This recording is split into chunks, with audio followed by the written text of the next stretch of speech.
You do not need another technique. You do not need one more method to force yourself into calm. What you actually need is proof, real felt proof, that the old pattern is no longer required to keep you safe. This is the part that most people skip entirely, because it is not exciting and it does not feel productive. But it is the only part that actually works. Your nervous system was never persuaded by ideas. It was only ever persuaded by repeated experience. So the exhaustion that is not yours cannot be released by understanding it once. It can only be released the same way it was installed, slowly, through repetition, until a new experience becomes more familiar than the old one. Think about a musician who learned to play with the wrong finger position years ago. Even after a teacher shows them the correct way, their hand keeps sliding back into the old position without being told to. The muscles are not being defiant. They are simply following the deepest groove they know. Correcting this takes hundreds of slow, deliberate repetitions, far slower than the mistake ever felt while it was forming. The new position feels awkward and unnatural at first, even though it is actually the healthier one. This is exactly what it feels like to teach your nervous system a new pattern of safety. The old exhaustion feels familiar. The new calm feels strange. Strange is not wrong. Strange is simply new. This is why the beginning of change often feels uncomfortable rather than relieving. You start resting more, and some part of you feels guilty, as if you are getting away with something.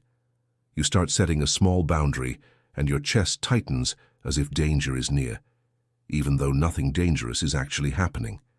This is not a sign that you are doing something wrong.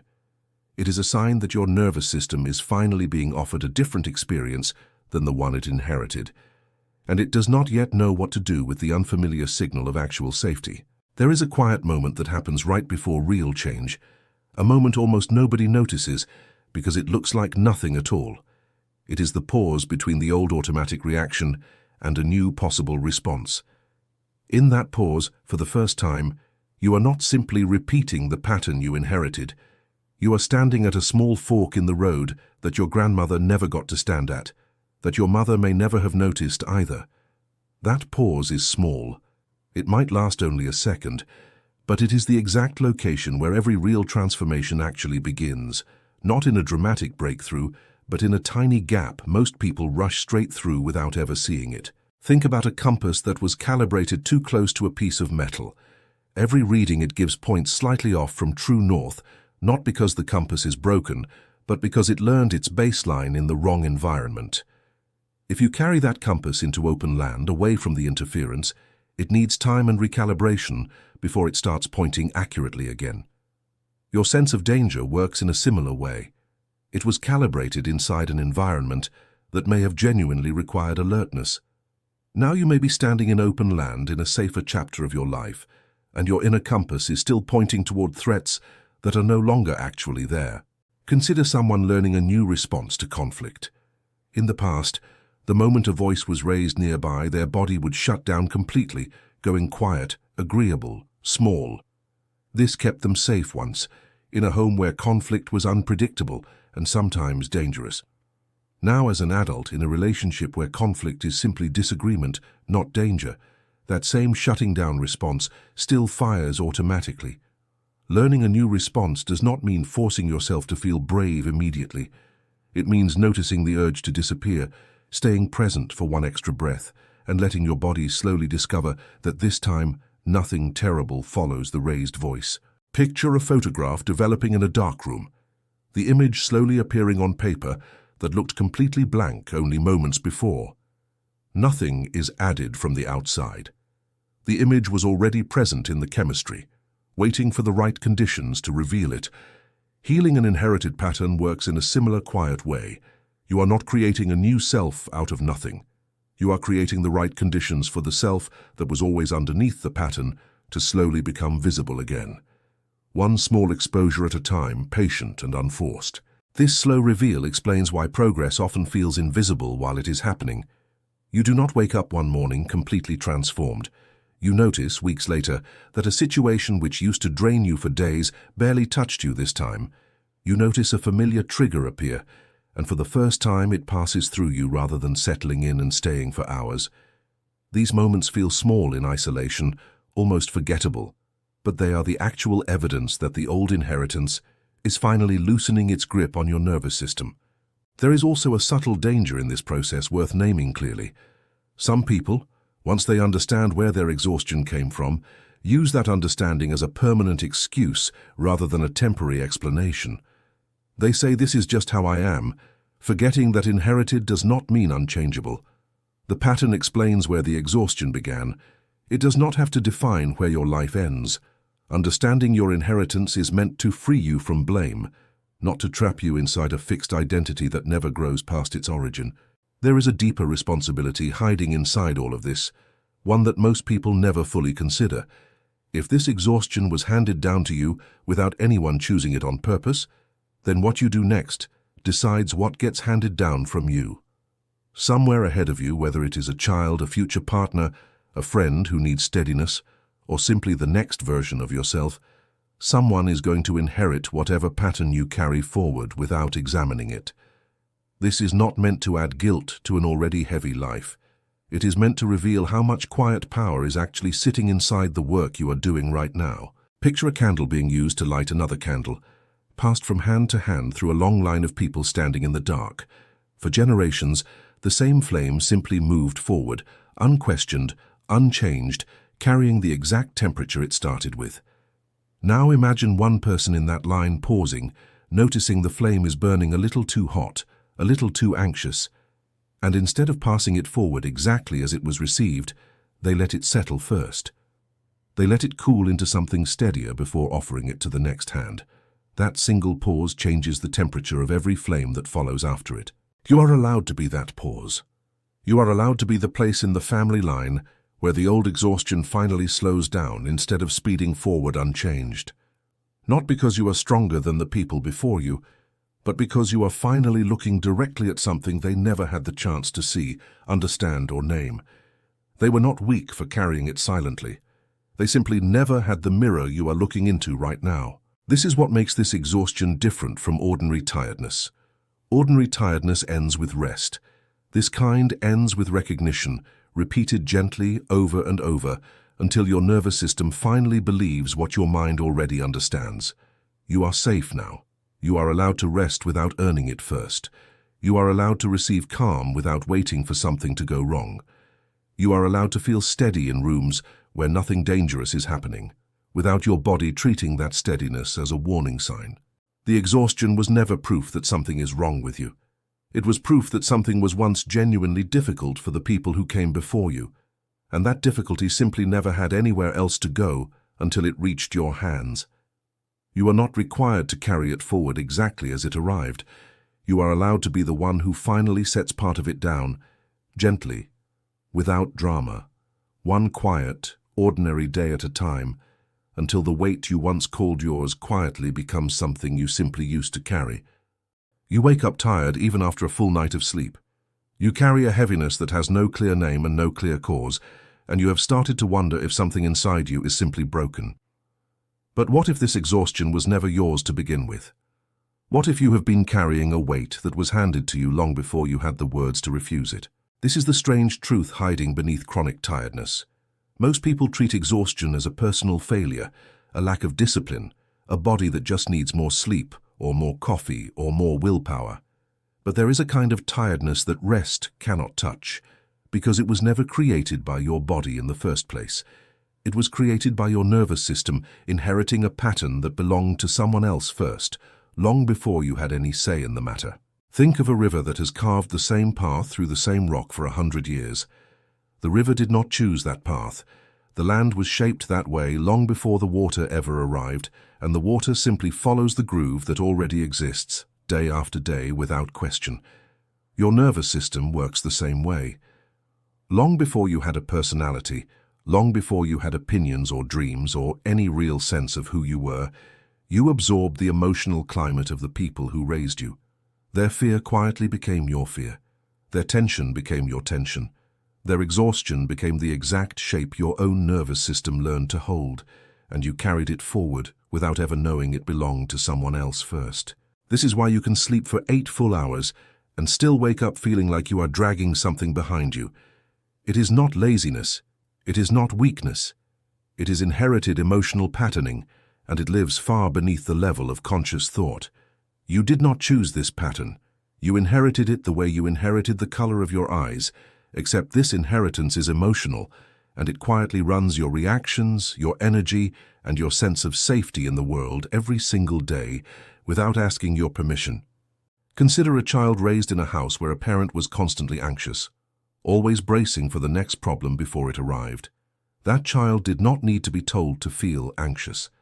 The nervous system of a young child mirrors the nervous system of the adults around it automatically, the way a tuning fork begins to vibrate simply because another tuning fork nearby is vibrating at the same frequency. The child grows up carrying a low hum of alertness that never fully turns off, and by the time that child becomes an adult, they cannot understand why rest never feels like enough. The exhaustion was never really about their own life. It was about a frequency they absorbed long before they had any defense against it, a frequency that was never theirs to hold in the first place.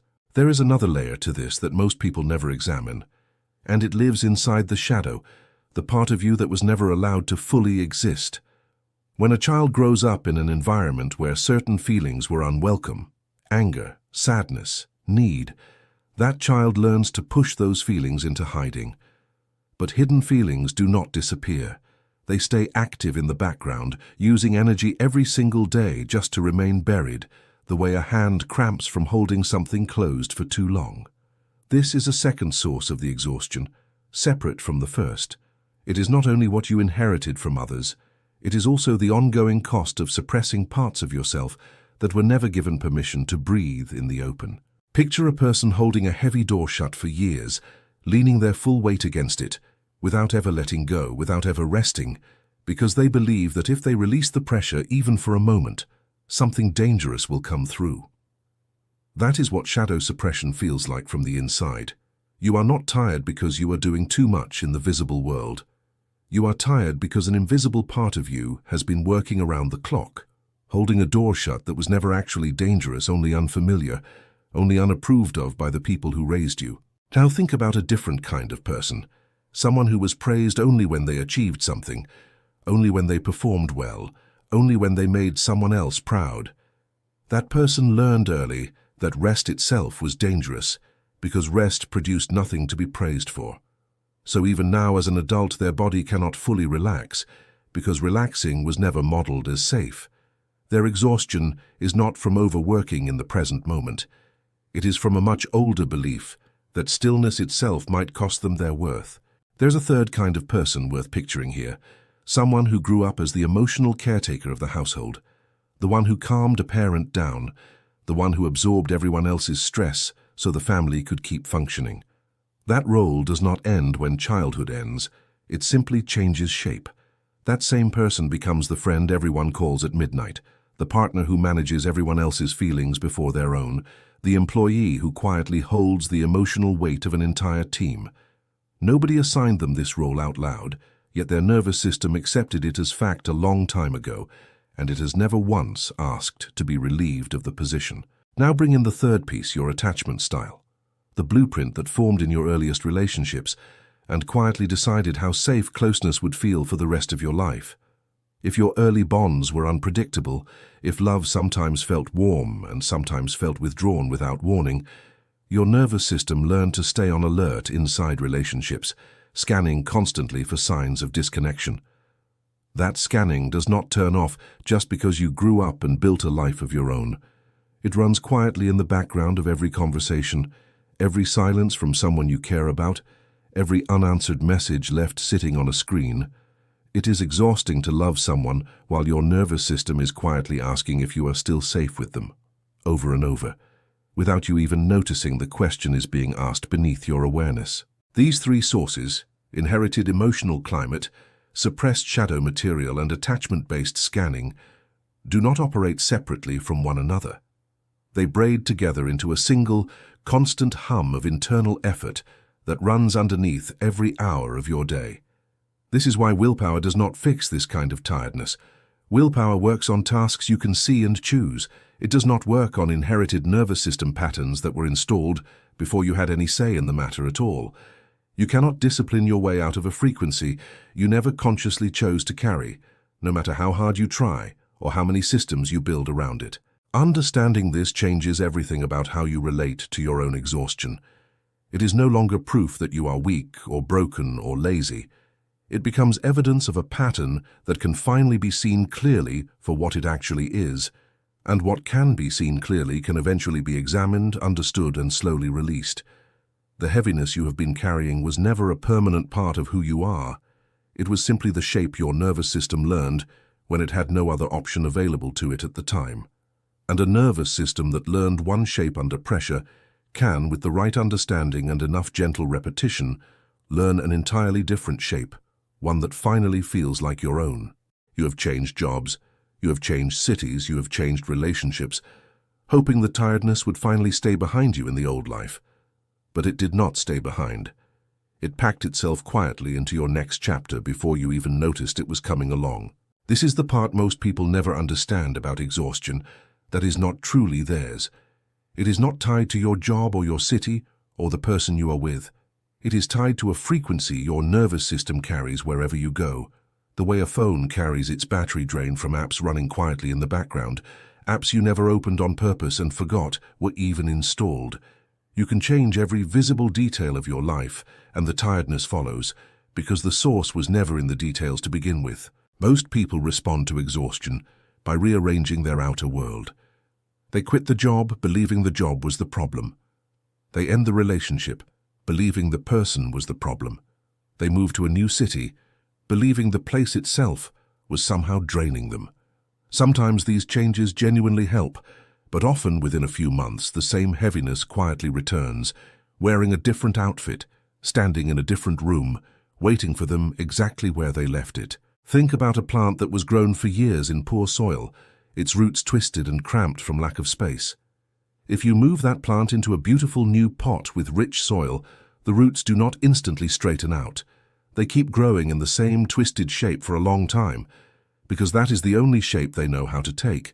Your nervous system is very similar. You can place it in a better job, a calmer home, a kinder relationship, and it will still curl into the same old shape at first, simply because that shape is familiar, even when it no longer fits where you are. This is why some people find peace and instantly feel uncomfortable with it, almost suspicious of it. A calm evening can feel strange rather than relaxing. A partner who is consistently kind can feel confusing rather than comforting. This discomfort is not a flaw in you. It is your nervous system noticing that the current environment does not match the internal pattern it has been running for years, and something in you starts quietly searching for the old familiar tension just to feel like life makes sense again. Consider a smoke detector that has been slightly miscalibrated for years. It goes off not only when there is real smoke, but also when there is steam from a hot shower or smoke from cooking dinner. From the outside, it looks like the alarm is overreacting to nothing, but the detector is not choosing to overreact. It was simply built with a setting that reads normal situations as danger. Your exhaustion often works the same way. Your nervous system, shaped by inherited patterns and old survival needs, reads ordinary moments of your current life as threats, even when nothing dangerous is actually present. And reacting to false alarms all day long is its own quiet form of exhaustion. Now picture two people in the exact same new job, doing the exact same amount of work. One of them finishes the day tired but at peace, able to rest and recover overnight. The other finishes the day completely drained, replaying conversations, worrying about tone, wondering if they said the wrong thing in a meeting. The work was identical. The inner experience was not. The difference is not effort. The difference is which nervous system pattern each person brought into the room before the work even began. If you followed each of them home, you would see it clearly. The first person eats dinner, talks with their family, and falls asleep without much resistance, because their nervous system trusts that the day is finished and nothing further needs to be defended. The second person eats dinner while still mentally reviewing the day, checks their phone for messages that might reveal a problem, and lies awake, replaying small moments that most people would have forgotten by lunchtime. Neither person is choosing this consciously. They are simply running two very different internal programs, installed long before either of them held that job. This is the part that changes how you see your own life. You are not simply tired from your day. You are tired from carrying an old pattern into a new day, over and over, expecting a different result while running the exact same internal program. And no amount of new scenery fixes a program that lives inside you rather than around you. There is a particular kind of exhaustion that shows up specifically inside close relationships, and it deserves its own attention here. You meet someone new. In the beginning, everything feels light, easy, full of energy. But slowly, without any clear incident, you notice yourself becoming careful again, watching their tone, measuring their silence, feeling that same old tightness return in your chest. This is not proof that the relationship is wrong. It is proof that your inherited pattern has found its way into a new room, wearing a different face using someone else's voice. Picture a key that was cut to fit one very specific lock a long time ago. Even after that lock is gone, the key does not disappear. It stays in your pocket, and your hand keeps trying it in every new lock it meets, hoping this one will finally turn smoothly. Most of your relationship exhaustion comes from trying an old key in a lock that was never actually the same shape, then feeling confused when it does not turn the way you hoped it would. This is exactly why willpower and positive thinking cannot resolve this kind of tiredness. You cannot talk yourself into feeling safe if your nervous system was never shown what safety actually feels like in the body. Safety is not a thought you decide to have. It is a felt state that has to be learned slowly through repeated experience, the same way the original pattern was learned in the first place, through repetition, not through a single decision made in a single moment. There is one more scene worth picturing before we go further. Imagine a family tree, generation after generation, each one handing down the same unspoken exhaustion without ever meaning to. A grandmother who survived hardship and never learned to rest without guilt. A mother who absorbed that same guilt and called it responsibility. And now you, sitting in a quiet room, wondering why relaxation feels almost impossible to fully receive. You did not invent this tiredness. You are simply the most recent person holding a very old inheritance, one that was never labeled, never explained, and never offered with your consent. Once you see this clearly, something inside you softens. You stop blaming yourself for feeling tired in situations that look fine on the surface. You start recognizing the old key in your hand before you try it in a new lock. You begin to notice the moment your body tightens for no visible reason. And instead of judging yourself for it, you become curious about where that tightness first learned to exist. This noticing is not the end of the process. It is the beginning of something far more important, a quiet turning point, where the pattern that once ran silently in the background finally becomes visible enough to be questioned, and questioned enough to eventually be changed into something that finally belongs to the life you are actually living now. What happens after that turning point is where the real transformation begins, and it starts in a place most people never think to look.